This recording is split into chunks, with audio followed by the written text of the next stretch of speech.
estimate the overload size based on the horsepower and voltage of the motors, use the following formula: overload size in amps equals motor horsepower times motor efficiency times 1.25 volt divided by motor voltage. Motor efficiency is typically assumed to be 85% or 0.85 for industrial motors. The 1.25 is a safety factor. For example, for a 5 horsepower 230 volts motor, the overload size equals 5 times 0.85 times 1.25 divided by 230, which equals 2.56 amps. Use the nearest standard overload size, for example 2.5 amps or 3 amps. The wiring diagram for a 2-speed single-winding 120 volts motor will depend on the specific motor and manufacturer. However, it generally follows this configuration: lone and L2 are incoming power lines. Mone and N2 are motor windings connected in series for low speed. Mone and N3 are motor windings connected in parallel for high speed. SON and S2 are the speed selector switch. CON and C2 are capacitors. It is always best to consult the motor manufacturer's specifications for the exact overload size and wiring diagram for your specific motor. When sizing overloads for 2-speed motors, it is important to consider both the low-speed and high-speed currents. Motor efficiency may vary depending on the specific motor and load conditions. To elaborate on overload sizing for motors, let's delve into a more comprehensive explanation of the factors involved and the practical implications of selecting the correct overload protection. Overload protection is crucial for preventing motor damage due to excessive current draw, which can result from various factors such as mechanical overload, voltage fluctuations, or internal motor faults. Firstly, the fundamental principle behind overload protection is to disconnect the motor from the power supply when the current exceeds the motor's rated full load amps for an extended period. This is typically achieved using thermal overloads, which are heat-sensitive devices that trip a circuit breaker or contactor when they reach a certain temperature. Secondly, the formula provided earlier, overload size in amps equals motor horsepower times motor efficiency times 1.25 divided by motor voltage, serves as a good starting point for estimating the appropriate overload size. However, it's essential to understand the assumptions and limitations of this formula. The motor efficiency is a critical parameter that affects the current draw for a given horsepower output. As mentioned, a typical value of 0.85 is often used for industrial motors, but the actual efficiency can vary depending on the motor's design, size, and operating conditions. Motor manufacturers typically provide efficiency data on the motor nameplate or in their product specifications. Using the actual efficiency value for the specific motor will result in a more accurate overload size calculation. Thirdly, the 1.25 safety factor in the formula is intended to account for variations in motor performance and operating conditions. This factor allows the motor to handle temporary overloads without tripping the overload protection. However, it's important to note that this safety factor should not be used to intentionally overload the motor beyond its rated capacity. Exceeding the motor's rated capacity can lead to premature failure and void the warranty. Consider a scenario involving a 10 horsepower, 460 volts motor with a specified efficiency of 0.90. Using the formula, the estimated overload size would be 10 times 0.90 times 1.25 divided by 460, which equals 0.24 amps. Now let's discuss the selection of the appropriate overload device. Overload relays are available in various types, including thermal, magnetic, and electronic. Thermal overload relays are the most common type and are relatively inexpensive and reliable. They consist of a heating element that is connected in series with the motor and a bimetallic strip that bends when heated. When the current exceeds the overload setting, the bimetallic strip bends sufficiently to trip a set of contacts, disconnecting the motor from the power supply. Magnetic overload relays, on the other hand, use an electromagnet to sense the motor current. When the current exceeds the overload setting, the electromagnet pulls a plunger that trips a set of contacts. Magnetic overload relays are generally faster acting than thermal overload relays and are often used in applications where rapid response to overloads is required. Electronic overload relays are the most advanced type and offer a wide range of features, including adjustable trip settings, current monitoring, and fault diagnostics. They use microprocessors to analyze the motor current and provide accurate and reliable overload protection. Electronic overload relays are typically more expensive than thermal and magnetic overload relays, but they offer superior performance and flexibility. When selecting an overload relay, it's important to choose one that is compatible with the motor's full load amps and service factor. The service factor is a multiplier that indicates the motor's ability to handle occasional overloads. For example, a motor with a service factor of 1.15 can handle overloads up to 15% of its rated horsepower for short periods. The overload relay should be sized to trip at or slightly above the motor's full load amps, taking into account the service factor. It is crucial to coordinate the overload protection with the motor's short circuit protection, which is typically provided by fuses or circuit breakers. This short circuit protection is designed to protect the motor from severe faults that can cause rapid damage. The overload protection should trip before the short circuit protection operates, preventing the motor from being subjected to excessive current for an extended period. In addition to the overload size calculation, it's also important to consider the ambient temperature in which the motor and overload relay are installed. The ambient temperature can affect the performance of the overload relay, particularly thermal overload relays. If the ambient temperature is significantly higher or lower than the overload relay's calibration temperature, it may be necessary to adjust the overload setting to compensate for the temperature difference.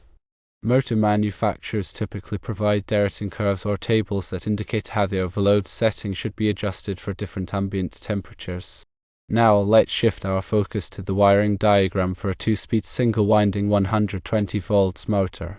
As mentioned earlier, the specific wiring configuration will vary depending on the motor's design and manufacturer. However, the general principle remains the same. The motor windings are connected in different configurations to achieve different speeds. In a 2-speed single-winding motor, the motor has a single set of windings that can be connected in either series or parallel to change the motor speed. When the windings are connected in series, the motor operates at low speed, and when the windings are connected in parallel, the motor operates at high speed. The speed selection is typically controlled by a selector switch that switches the connections of the motor windings. The wiring diagram typically includes the following components: L1 and L2, which are the incoming power lines that supply power to the motor; M1, N2, and M3, which are the motor winding terminals that are connected to the power lines and the speed selector switch; SON and S2, which are the speed selector switch terminals that are connected to the motor winding terminals; CON and C2, which are capacitors that are used to improve the motor's starting torque and power factor. The capacitors are typically connected in parallel with the motor windings. To understand the wiring diagram better, let's consider a simplified example. Assume that the motor has 3 winding terminals, M1, M2, and M3. For low-speed operation, the windings are connected in series, with M1 connected to L1, N2 connected to M3, and M3 connected to L2. For high-speed operation, the windings are connected in parallel, with M1 connected to L1, N2 connected to L2, and M3 connected to L2.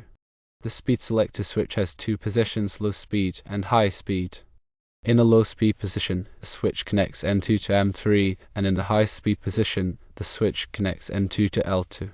The capacitors are connected in parallel with the motor windings, with one capacitor connected between M1 and L2 and the other capacitor connected between M3 and L2.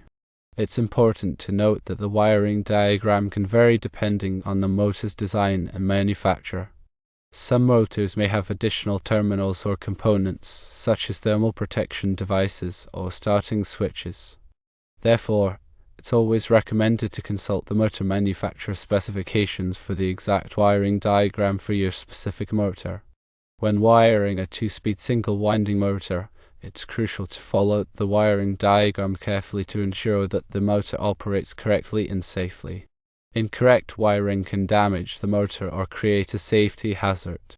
It's also important to use appropriately sized wiring and connectors to handle the motor's current draw. The wiring should be installed in accordance with the National Electrical Code or other applicable electrical codes. In addition to the wiring diagram, it's also important to understand the motor's control circuit.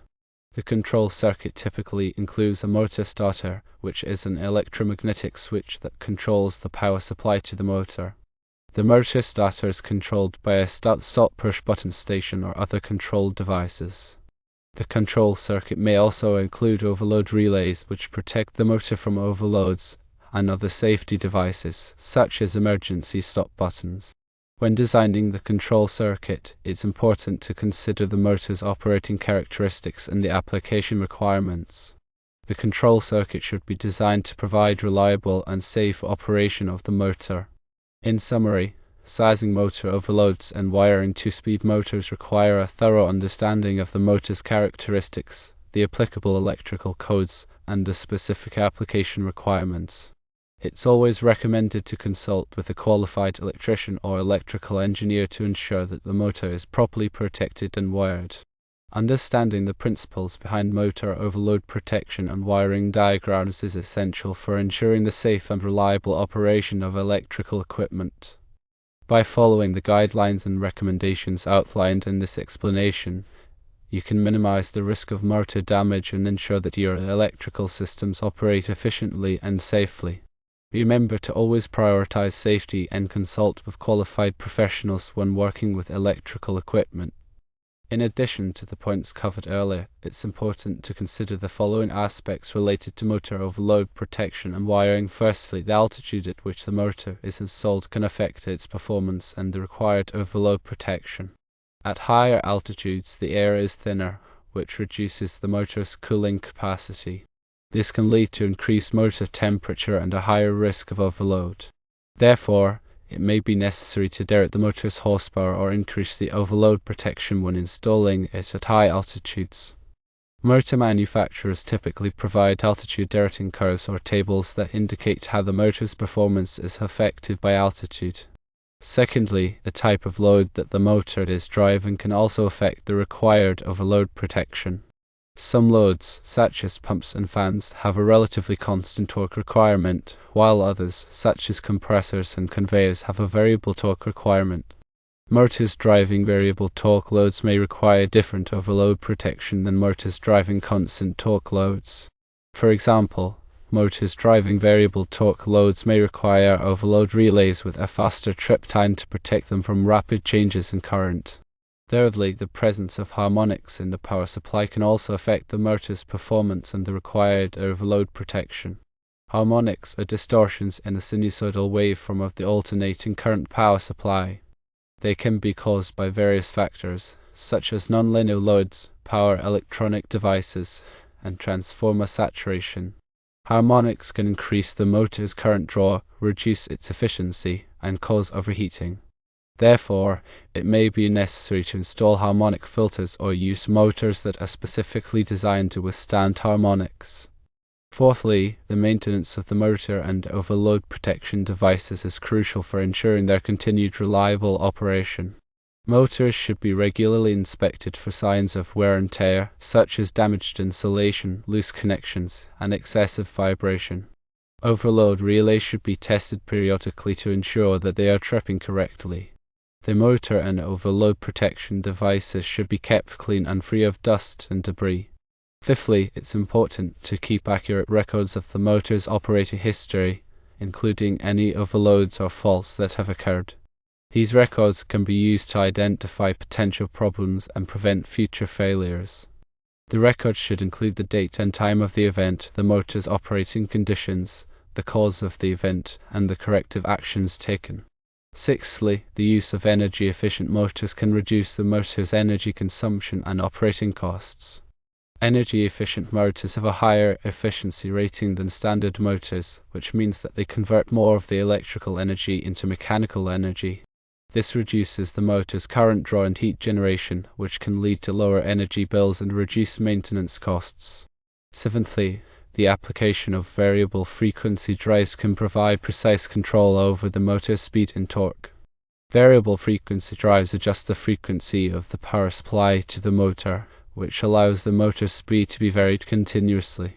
This can improve the motor's efficiency, reduce its energy consumption, and extend its lifespan. Variable frequency drives also offer advanced protection features such as overload protection, overvoltage protection, and undervoltage protection. Finally, it's important to stay updated on the latest advancements in motor technology and overload protection. Motor technology is constantly evolving, with new materials, designs, and control methods being developed. Overload protection devices are also becoming more sophisticated, with advanced features such as current monitoring, fault diagnostics, and communication capabilities. By staying informed about the latest advancements, you can ensure that you are using the most effective and efficient motor and overload protection solutions. In conclusion, motor overload protection and wiring are critical aspects of electrical system design and maintenance. By understanding the principles and best practices outlined in this explanation, you can ensure the safe, reliable, and efficient operation of your motors and electrical equipment. Remember to always prioritize safety, consult with qualified professionals, and stay updated on the latest advancements in motor technology and overload protection.